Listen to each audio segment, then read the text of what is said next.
का ऐलान किया गया है। इस वक्त की जो सबसे बड़ी और अहम खबर यह है कि जो बजट है उसमें टैक्स पेयर्स के लिए सबसे बड़ी राहत यह है कि इनकम टैक्स में स्लैब में बदलाव किया गया है।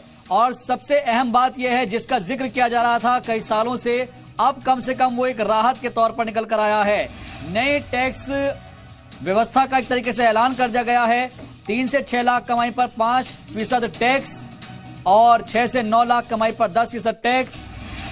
ये बजट की खास बात आपको बता रहे हैं। और 9 से 12 लाख की कमाई पर 15% टैक्स।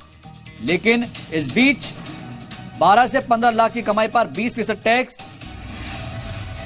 इनकम टैक्स में छूट की हद 7 लाख हुई है। जो बड़ी जानकारी है, 7 लाख तक नहीं देने होगा कोई टैक्स।